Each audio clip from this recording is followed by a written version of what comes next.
ठीक ना। तो शुरुआत में इसीलिए ऐसा किया जाता है और तुम्हारा कॉन्फिडेंस लेवल भी बना रहेगा। अब तीसरे में देखो क्या करना है। मान लो एक क्वेश्चन मिल गया आपको, जाहिर सी बात है केमिस्ट्री में या फिर फिजिक्स में, कि मान लो कि फोटो इलेक्ट्रिक इफेक्ट क्या होता है, प्रकाश वैद्युत प्रभाव क्या होता है, बताओ। अब तुमको पता नहीं है साला ले, तो करना क्या है कि आपके पास देखो, अगर एक पेपर के बाद दूसरा पेपर में कितना लेट होगा, या तो 2 दिन या तो 3 दिन साला। अब देखो उस 2 या 3 दिन में तुम आइंस्टीन तो बन नहीं जाओगे कि साला एकदम उड़ा देंगे, बवाल कर देंगे, नहीं। तो 2 से 3 दिन में बस ये करना है कि सो हेलो एवरीवन, मेरा नाम है जलद गुप्ता और आपने थंबनेल पे एकदम सही पढ़ा है कि बिना पढ़े कैसे टॉप करें। और ये सारे के सारे जो 4 स्ट्रेटजी हैं उसको आप केवल फॉलो करो, बहुत ही बेहतर नंबर से पास हो गए, इवन टॉप भी कर सकते हो, क्योंकि बहुत सारे बच्चों ने इसको फॉलो करके पिछले साल बहुत अच्छे नंबर और कुछ बच्चे टॉप भी किए, 95, 93 इस तरीके से परसेंटेज लाए हैं। तो ये केवल स्ट्रेटजी आपको फॉलो करना है। आपने कुछ नहीं पढ़ा कोई बात नहीं, बस ये स्ट्रेटजी फॉलो करो और मेरे मुंह से निकला हुआ एक एक शब्द छोड़ना नहीं, यानी एक भी सेकेंड इस वीडियो को स्किप मत करना, पूरा का पूरा वीडियो देखना। आप केवल इन स्ट्रेटजी को फॉलो करोगे, आपके बेहतर नंबर से मतलब बेहतर नंबर आएंगे और आप टॉप भी कर सकते हो। तो कुल मिलाकर के चलो बिना समय गंवाए स्टार्ट करते हैं और आपको समझाते हैं इस स्ट्रेटजी को। चलो स्ट्रेटजी नंबर 1।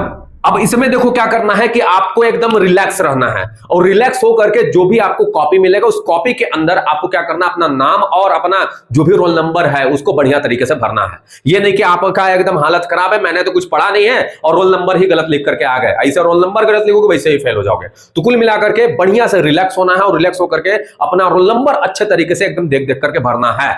और फिर आते हैं स्ट्रेटजी नंबर 2। स्ट्रेटजी नंबर 2, अब देखो इस स्ट्रेटजी के अंदर आपको करना क्या है कि उतने बड़े पेपर में से भैया आपको कुछ तो आ रहा होगा, मतलब जो क्वेश्चन आपको पहले आएगा। बच्चे का गलती क्या रहता है कि मान लो कुछ नहीं पढ़ा है तब भी क्या करता है कि पूरे पेपर में से पहले ही बोलता है ना कि नहीं हम तो शुरुआत से स्टार्ट करेंगे। नहीं, ऐसा कभी गलती नहीं करना है। देखो उतने बड़े पेपर में से जो भी क्वेश्चन आ रहा होगा, आपके थोड़ा मोड़ा भी तो आ रहा होगा, कुछ तो पढ़ा होगा, जो भी पढ़ा होगा जैसा भी आ रहा होगा आपको, आप क्या करोगे उस क्वेश्चन को पहले करोगे ताकि आपका कॉन्फिडेंस लेवल एकदम ऊपर रहे। एकदम ये नहीं कि शुरुआत में दिमाग में चल रहा है कि सही होता हो कि गलत होता हो, सही होगा गलत होगा, पहले ही गोबर कर दिए। ना, जो क्वेश्चन आ रहा हो भले वो ऑब्जेक्टिव हो, भले वो 7वां नंबर हो, भले 10वां नंबर हो, भले 15वां नंबर हो, कोई भी क्वेश्चन हो, अगर वो पहले, जाहिर सी बात है कि आपको आ रहा है तो उसको आप पहले करोगे एकदम बढ़िया से। और कैसे, तो आप ब्लू और ब्लैक पेन का यूज करके देखो, जब भी लिखना जो भी लिख लो फुल कॉन्फिडेंस के साथ कुल मिलाकर के। ये ना ब्लैक, जैसे मान लो कुछ फिजिक्स का तुमने कोई डेरिवेशन नहीं किया, तो मान लो डेरिवेशन किया लेकिन उसका तुमको केवल रिजल्ट याद है, तो बीच में तुम चढ़ा बढ़ा के दाएं बाएं करते करते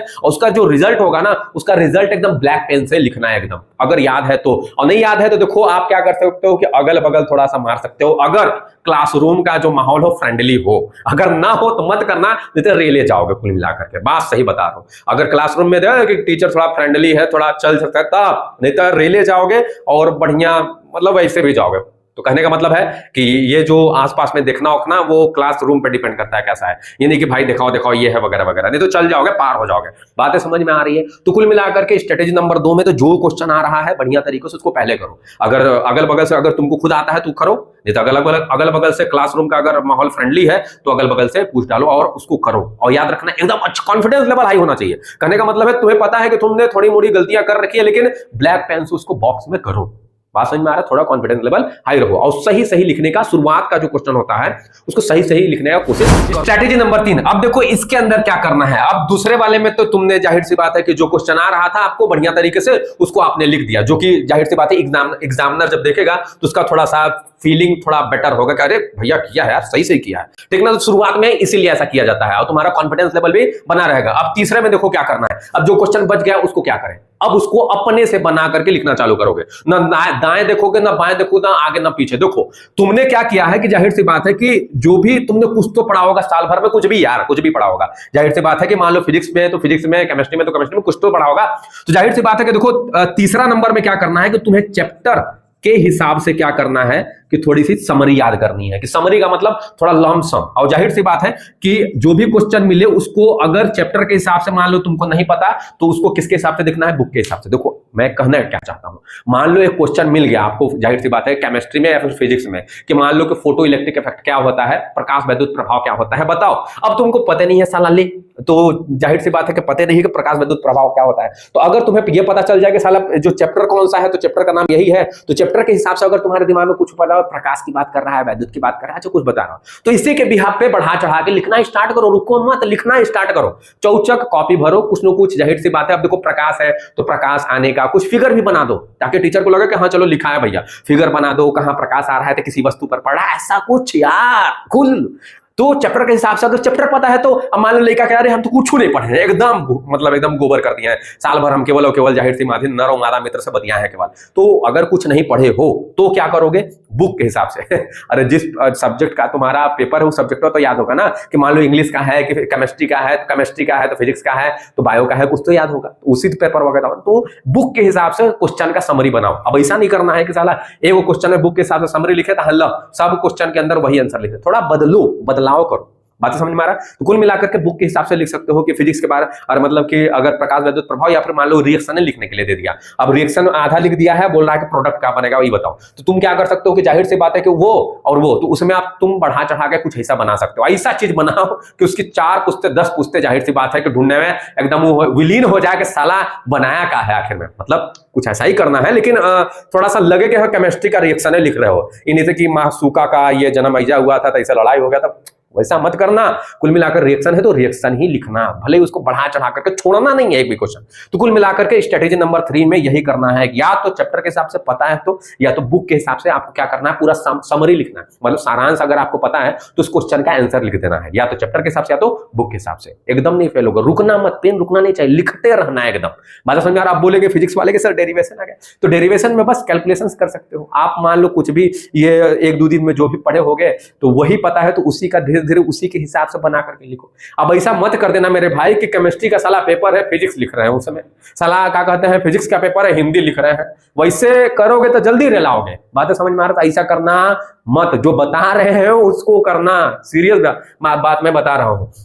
अब देखो अगर बात करें स्ट्रेटेजी नंबर 4 की, तो 4 वाले स्ट्रेटेजी में आपको बस करना यह है मेरे मित्र कि करना क्या है कि आपके पास देखो अगर एक पेपर के बाद दूसरा पेपर में कितना लेट होगा, या तो 2 दिन या तो 3 दिन साला। अब देखो उस 2 या 3 दिन में तुम आइंस्टीन तो बन नहीं जाओगे कि साला एकदम उड़ा देंगे बवाल करते हैं, नहीं।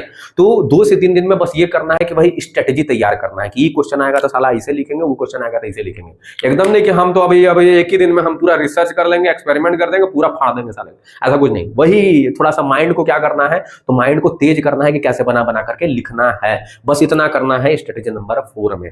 और याद रखना कि एक भी क्वेश्चन छोड़ना नहीं है बोर्ड एग्जाम में, चाहे किसी भी पेपर का हो, सारा क्वेश्चन लिखना है। अगर माहौल हो फ्रेंडली तो मिल जाए तो ठीक है, नहीं तो एकदम मत सोचना कि नहीं मिल जाएगा तभी लिखेंगे या तो फिर। और पहला स्ट्रेटेजी में भी दूसरे स्ट्रेटेजी में मैं ये बताया था सही सही लिखना, तो सही सही देखो अगर मिल जाता है तो ठीक है, नहीं तो क्लास का माहौल ही नहीं है तो अगर तुम टाइम बैठ के अगर व्यतीत करोगे वैसे भी तुम फेल हो जाओगे। तो इससे बढ़िया है कि अगर सही सही नहीं मिल रहा है तो अपने ही से बनाना चालू।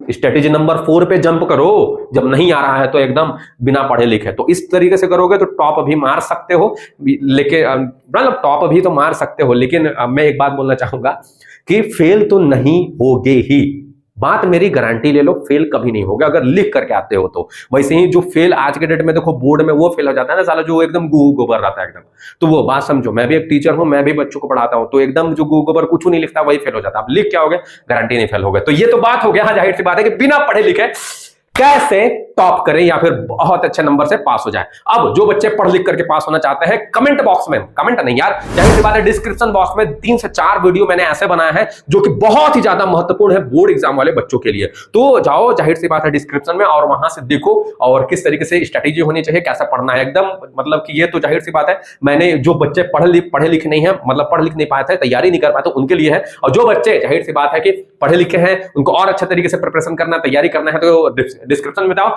पूरे चैप्टर का आपको जाहिर सी बात है कि चैप्टर वाइज आपको सॉल्यूशन मिल जाएगा, मतलब क्या क्या पढ़ना है वगैरह वगैरह और कितना पढ़ना है, और जाहिर सी बात है कि अच्छे तरीके से फिजिक्स की पढ़ने की स्ट्रेटेजी क्या होनी चाहिए वगैरह वगैरह, किस तरीके से टाइम टेबल हो जाए, मतलब जो भी चाहते हो वो पूरा पूरा अच्छे तरीके से मैंने बना करके अपलोड किया है इसी चैनल पे। तो जाओ वहां पर जाकर के देखना। बाकी ये बच्चे भूले ना, और एक बात याद रखना कि ये छोटा सा आपका जीवन का हिस्सा होता है, बोर्ड एग्जाम आपका जीवन नहीं हो सकता। बात समझ में आ रहा है? छोटा सा हिस्सा है बस, आपका जीवन नहीं है, मत घबराओ। अगर बोर्ड एग्जाम में कम नंबर आता है तो कुछ भी हो जाता है, आपके जीवन पे कोई फर्क नहीं पड़ेगा। मत इतना लगे ये तो नहीं होगा तो मैं तो मर जाऊंगा, बहुत पिद्दी सा चीज है तुम्हारे जीवन का।